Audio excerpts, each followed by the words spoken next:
Jangan pernah meremehkan kuasa Allah. Seorang syekh dari Arab Saudi bercerita, ada seorang dokter dari Pakistan mengunjunginya. Dokter ini bercerita tentang sebuah pengalamannya. Ia adalah seorang dokter ahli syaraf terkemuka. Dokter yang hebat, yang sangat jarang di Pakistan. Pokoknya sangat sulit menemuinya. Dikatakan bahwa untuk bisa menemuinya butuh sebulan lamanya setelah mendaftar. Dokter tersebut bercerita, waktu itu aku sedang terbang ke suatu tempat. Orang yang sangat sibuk, sehingga sering terbang kemana-mana, bahkan sampai ke luar negeri. Dia berkata, tiba-tiba langit diliputi awan tebal. Awan yang sangat tebal dan petir menyambar di mana-mana. Pesawat mengalami goncangan hebat, sehingga salah satu mesinnya rusak. Kami pun harus mendarat. Apa yang terjadi? Mereka mendarat di sebuah airport kecil. Setelah mereka mendarat, tempat tersebut adalah tempat yang terpencil. Pesawat tidak bisa diperbaiki karena tidak ada yang bisa memperbaikinya. Mereka agak terkejut karena mendarat di tempat terpencil seperti itu. Tidak ada yang bisa memperbaiki sehingga mereka pun harus menunggu. Sang dokter pun bertanya kepada pilot, kira-kira berapa lama lagi? Pilot berkata, sepertinya kita agak lama di sini. Sang dokter berkata, saya harus segera pergi ke tujuan. Pilot berkata lagi, tujuan Anda cuma berjarak 3 jam dari sini. Mungkin Anda bisa menempuhnya lewat darat. Itu ide yang bagus, kata dokter. Karena kalau menunggu pasti lama. Ia pun memutuskan pergi ke tujuan dengan menggunakan mobil. Di tengah perjalanan, lagi-lagi langit diselimuti awan tebal. Petir, kilat dan hujan bersahut-sahutan. Sehingga mobil pun mogok karena lumpur dan sebagainya. Mereka mogok di sebuah area pertanian. Mereka sadar tidak bisa kemana-mana. Di sana ada rumah kecil. Barangkali kita bisa singgah di tempat itu untuk sholat dan mungkin bisa mendapatkan makanan atau yang lain sebagainya. Mereka pun mengetuk pintu rumah tersebut. Penduduk yang asing, wilayah yang asing, jauh dari pemukiman. Ia mengetuk pintu sambil menenteng tas kecilnya. Tak lama kemudian, seorang wanita tua datang membukakan pintu.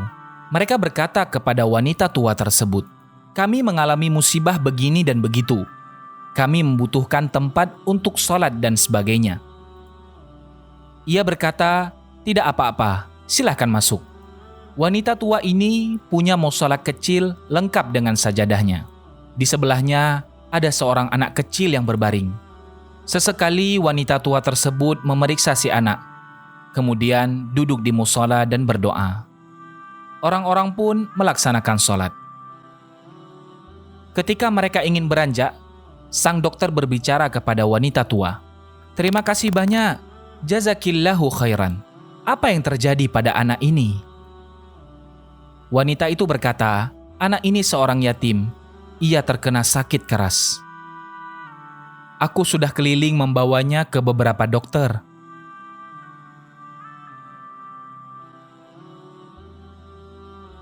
Aku neneknya dari anak ini. Dokter-dokter itu mengatakan hanya ada satu spesialis yang bisa menanganinya di negeri ini. Aku sudah mendaftar, tapi mereka katakan 6 bulan baru aku bisa datang. Dan tempat itu sangat jauh sekali. Sejak hari itu, aku selalu berdoa kepada Allah. Ya Allah, mudahkanlah urusan kami. Anak ini sedang sakit. Mudahkanlah ya Allah." Demikian doa si wanita itu. Sang dokter bertanya, "Siapa nama dokter spesialisnya, Nek?" Si nenek berkata, "Namanya Dokter Ishan." Tiba-tiba, sang dokter menangis terisak-isak. Si wanita tua tersebut bertanya, "Kenapa Anda menangis?" Dokter berkata, "Allah telah mengabulkan doa Anda. Karena doa Anda, petir datang, kilat datang, mesin pesawat rusak, sehingga kami harus mendarat. Kami berjalan di darat, hujan kembali lebat, dan mobil mogok. Dan tahukah Anda? Hujan langsung berhenti setelah doa Anda terjawab." Wanita tua itu pun ikut menangis. Subhanallah. Sang dokter menceritakan kisahnya dan berkata, "Ini kejadian nyata yang saya alami.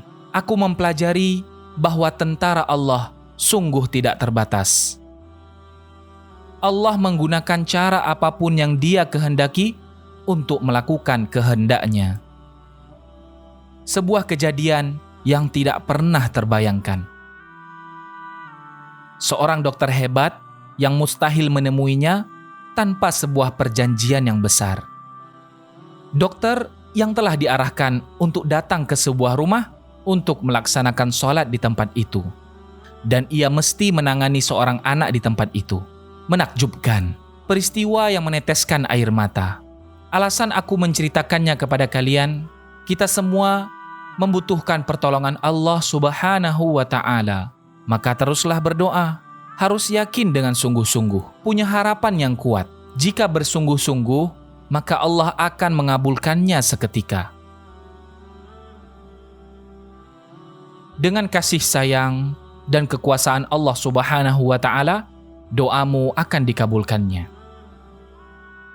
Semoga Allah Subhanahu wa Ta'ala memberkahi kita, memudahkan segala urusan kita, menganugerahkan kita kesehatan. Semoga Allah menjadikan kita orang-orang yang yakin, baginya tiada yang tidak mungkin.